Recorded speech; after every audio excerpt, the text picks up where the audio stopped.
Find the centroid of following unsymmetrical I section.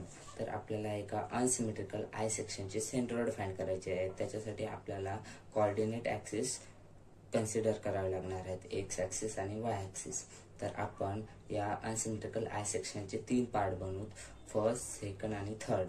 तर आपण या रेक्टँगलचे सेंट्रॉइड फाइंड करू. तर आपण त्याच्या अगोदर A1 काढून घेऊ. A1 म्हणजेच याचा एरिया किती आहे 60 आणि हाईट किती आहे याची 10 mm. तर 60 × 10 = 600 mm².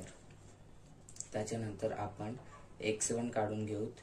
x1 किती आहे म्हणजे 60 / 2 हा त्याचा सेंटर आहे. बघा या रेक्टँगलचं सेंटर इथे लाय होतं बघा.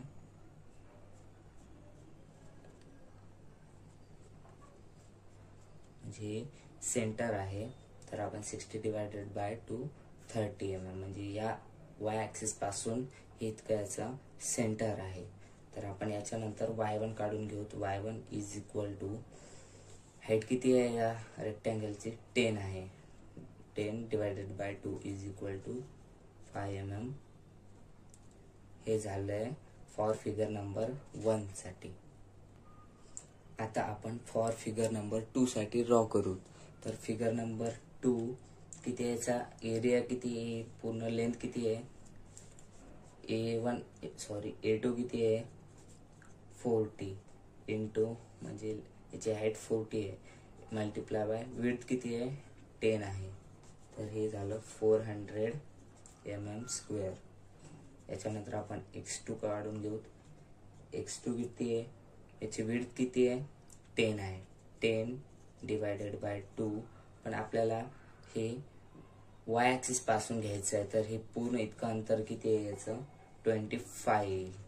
तर आपण याच्यात ऍड करून घेऊ 25. तर आपण याचं किती आलंय 30 mm. x2 30 mm आलेला आहे. याच्यानंतर आपण y2 काढून घेऊ. y2 काढण्यासाठी आपल्याला हे इथून इतकं घ्यायचं आहे. तर आपण याचा हाफ किती येईल 40 / 2 किती येईल 20 येईल. पण आपल्याला एक्स ॲक्सिस पासून घ्यायचं आहे. तर त्याच्यात आपल्याला आपण हे 10 पण ऍड करावं लागणार आहे. तर याचं किती येईल 30 mm येईल. याच्यानंतर आपण फॉर फिगर नंबर 3 साठी काढून घेऊ. फॉर फिगर नंबर 3 तर आपल्याला A3 काढावं लागणार आहे. एरिया किती आहे याचा 40. तर A3 = 40 आणि त्याची हाईट पण किती आहे 10 mm आहे. म्हणजे मल्टिप्लाय बाय 10 = 400 mm². याच्यानंतर आपल्याला x3 काढावं लागणार आहे. x3 किती आहे आपल्याजवळ 60. तर आपल्याला हे इथून इतकं अंतर किती आहे हे 60 आहे. कारण की आपल्याला इथून इथपर्यंत न्यायचं आहे. तर इथे किती असणार आहे 40 आहे. तर हे इतकं पण अंतर 10 असणार आणि हे वाला अंतर 10 असणार. तर याचं पूर्ण विड्थ किती आहे 60 आहे आणि डिवायडेड बाय 2 = 30 येणार. आणि आपल्याला y3 काढायचं आहे. तर y3 म्हणजे याची हाईट किती आहे 10 आहे. 10 / 2 पण आपल्याला किती येईल 10 / 2 5 mm येईल. पण आपल्याला एक्स ॲक्सिस पासून घ्यायचं आहे. त्याच्यामुळे आपल्याला 10 पण ऍड करावं लागणार आहे. हे 40 पण ऍड करावं लागणार आहे. मग किती येईल पूर्ण 55 mm येईल. आपण आता हे व्हॅल्यू सेंट्रॉइडच्या व्हॅल्यू काढलेल्या आहेत. आपण आता x बार आणि y बार काढून घेऊ. त्याच्यासाठी फॉर्म्युला आहे. हे x बार काढण्यासाठी फॉर्म्युला आहे. तर आपण याच्यात किमती पण ठेवलेल्या आहेत. तर आपण याचं कॅल्क्युलेशन काढून घेऊ. तर याचं कॅल्सीवरती मी कॅल्क्युलेशन काढून घेतो. तर याचा आन्सर आहे 30 mm.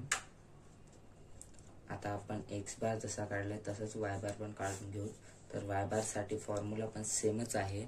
फक्त एक्स या ऐवजी तिथे y येईल.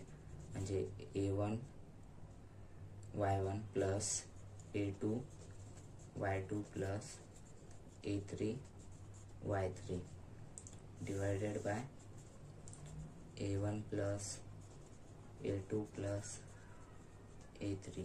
तर आपण हे व्हॅल्यूज पुट करून घेऊ त्या फॉर्म्युल्यामध्ये. यामध्ये आपण व्हॅल्यूज पुट केलेल्या आहेत, तर आपण याचं कॅल्क्युलेशन करून घेऊ. ची व्हॅल्यू भेटलेली आहे 26.42 mm. तर अशा पद्धतीने आपण x बार आणि y बार काढलेला आहे.